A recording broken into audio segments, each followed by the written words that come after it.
Mr. Renato G. Romero is the chairman and CEO of ROMAC Services and Trading Company Incorporated.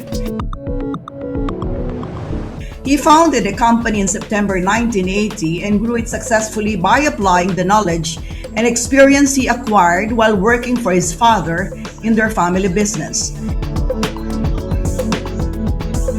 He later saw opportunities for expansion outside Pampanga and diversified into various other ventures that now comprise the ROMAC Group of companies. His enduring vision for ROMAC is to become the epitome of a compelling and trustworthy enterprise that contributes to the development of the country's economy. Mr. Rene Romero is not only a successful businessman, he's also the private sector representative for infrastructure development in the Regional Development Council of Region 3, co-chairman of the Sectoral Committee on Infra Development or SCED of RDC in Region 3, and the president of the Pampanga Chamber of Commerce and Industry Incorporated, known to all of us as PAMCHA.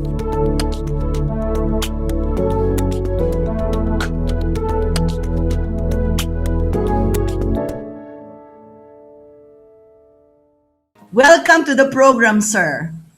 Thank you, Tita Sonia, for inviting me to your new program, The Business Unusual. And it is very fitting in this time of the pandemic. Alam niyo po, ang programang ito ay napag-isipan namin dahil sa inyo mismo, dahil sa Pampanga Chamber of Commerce. So we are happy that you have accepted our invitation. So there are a few questions I'd like to ask you. And because I know the viewers are very interested to find out, gusto nilang makilala yung mga business leaders. Gusto nilang malaman kung sino ang mga tao na nagpapatakbo at nagko-contribute sa ating ekonomiya. Especially young people, young entrepreneurs. They want to be motivated. They want to derive lessons. They want to be inspired, and you are one of those people that can inspire them. So tonight, I'd like to ask you some questions, Sir Rene. Who was the most influential person to you as a child? Of course, my father. When I was young, I see my father how he worked, in our family business. Then, since then, during my young age, I promised myself to become a successful businessman. And I think I was 14 years old during that time. Until college, I was bearing this in mind that I would like to be a businessman just like my father. Well, he was 79 years old when he died. I think about 14 years ago. And he retired. When he retired, I was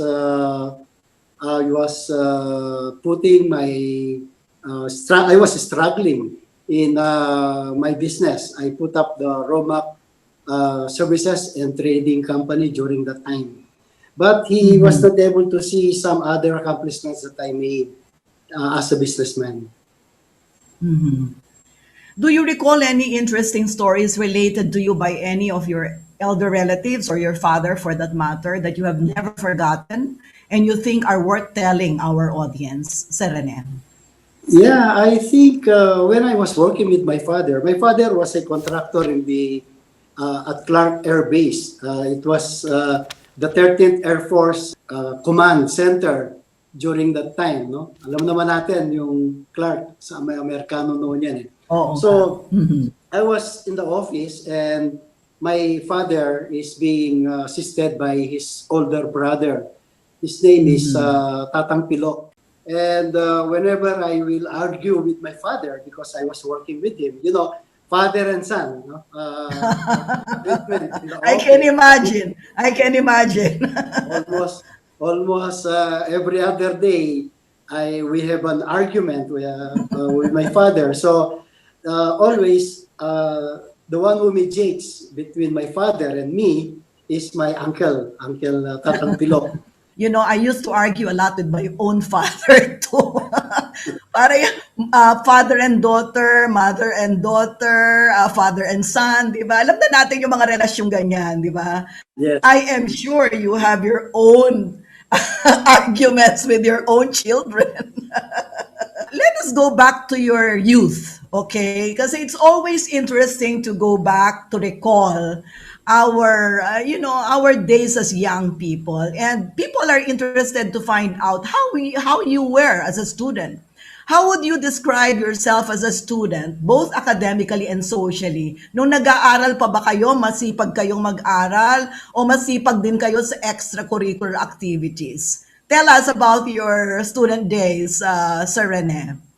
Well, I would say I was an average student, and I socialized more than doing my studies. Sabi nga ng mga kapatid ko, row 4 ako when I was studying, And whenever we meet together, like a small reunion, yung mga kapatid ko, they always say that, si Rene, row 4 lang nung nag-aaral yan eh. Nagtataka kami, bakit umasenso? Because at the same time, when I was in high school, I was a band leader. So I put up a band. Ang tawag nila noon, combo. So, what would you expect? You play during nighttime and you study during daytime, no? We sleep at 4 a.m. and you have to be schooling at 7 a.m. or 7:30 in the morning. So, practically, I was not able to digest all the things that my teachers and professors should have given me. No? But when I graduated from college, that's where I struggled. No? I tried to enroll in the Masters in Business Administration. Then, at the same time, I was managing my new business, the ROMAC Services and Trading Company. So from there,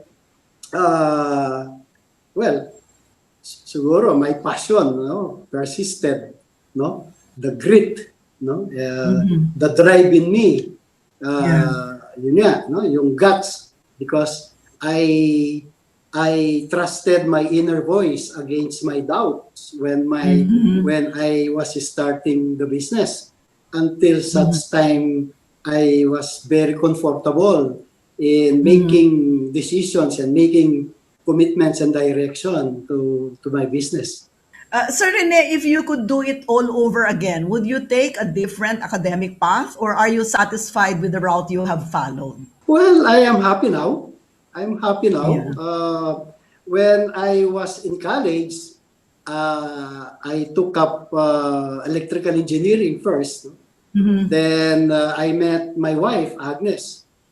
She was in the Commerce, College of Commerce. What do you call that? Accounting. So Yes. I enrolled just to para magkaklase kami sa sa mga schedules namin. No? So I end up graduating banking and finance, and then sa Holy Angel, Masters in BSBA, major in management. Siguro, nai-imagine ko lang kasi si Tita Agnes, napakaganda niya, no?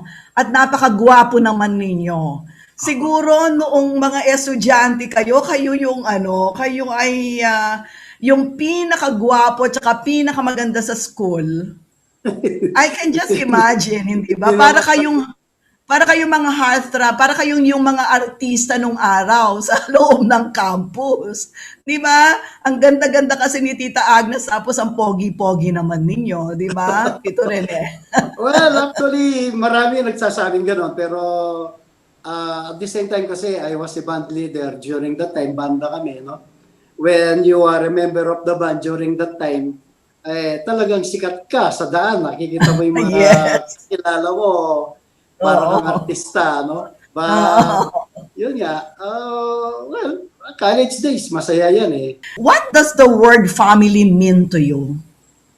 Well, one of the most important sa buhay ko, yung family ko. I put up my family. I got married at 19. Mrs. Romero was 18. Ang Yes. bata nyo? Ilan Yes, taon si Mrs. Romero? 18.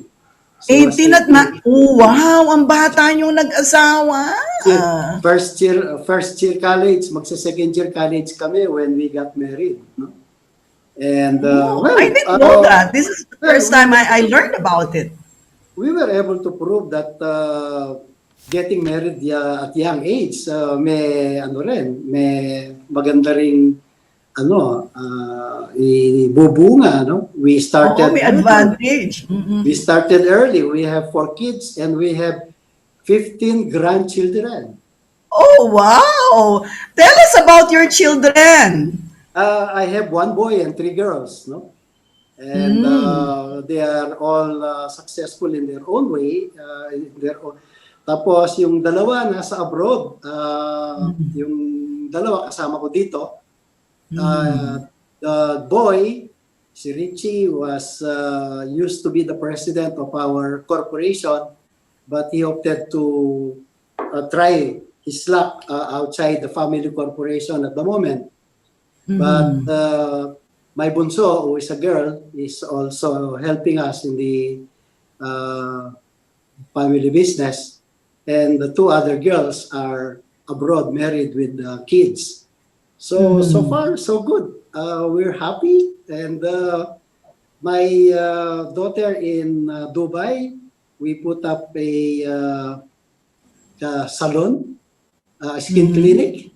And so sad, medyo na-tiyempo ngayon because of the pandemic. No? Alam mo naman, yung mga ganitong klaseng business, hindi pa nag-bounce back, even in other countries. But family, priority yan sa akin. Yesterday, I saw your post. You went to the Pinatubo together with Kojak, of course, your favorite sasakyan. Yeah, I am a member of the Land Rover Club of the Philippines. Kojak is a Land Rover Defender 90. No? And I used to drive that during our off-road. No? And that's our hobby now with Mrs. Romero. Mrs. Romero is also an off-roader. No? Magaling siya magmaneho sa hindi daan. No? Gumagawa ng sariling daan. And we get to see places that some people do not see because they don't have this kind of 4x4 cars. No? Yeah. And would you believe that you will be amazed and surprised that Pilipinas, ang daming magagandang lugar. No? And these mountains near us, near Pinatubo, Pinarupihan Mountains, yung mga yan, there are a lot of nice places to see. And I brought my operations group dito sa no? Puro mga lalaki. So nagdala kami ng sarili naming burners, nagluto kami ng sarili naming pagkain. Ang ganda. It's nakakapag unwind ka sa mga stress sa opisina at saka sa mga trabaho mo sa NGO. I heard my own mentor, my own boss, of course, the late Levi Laos, telling us before that it is really important for CEOs, for business leaders to find time with their operations, with their execom, with their operations people. Kasi daw, hindi lahat ng pagsasamahan ninyo ay trabaho. Gaano ka-importante itong mga klase ng activities na ito para sa isang business owner? Not only that, when you get together outside yung masyadong formal yung setting, and when you go together to, let's say, over lunch or dinner or yung mga leisure trips na ganyan, ang daming sumisipot na mga ideas from your employees. And that's the time that we should listen from them, because the questions and answers that will evolve within you sa mga exchanges ninyo, ang dami mong malalaman. Because you as a businessman, you also learn from your employees. No? Exactly. Napakalaking bagay that you listen to your employees. What do you consider to be the most significant event that has occurred during your life? Meron bang isang specific na pangyayari, lalo na kayo, no? Dito kayo lumaki sa lalawigan ng Pampanga. Meron ba kayong natatandaan na isang pambihirang pangyayari na nangyari sa ating bansa na nagpabago ng buhay ninyo? O nagbigay pa ng daan o oportunidad para marating nyo yung narating nyo ngayon? Meron, Tita Sonia, no? Yung eruption of Mount Pinatubo. During before the eruption of Mount Pinatubo, I was a struggling businessman, no? But I am already solo, no? My father is also a contractor of Clark during that time. And if you remember, when Mount Pinatubo erupted, the Americans are still there in Clark. No?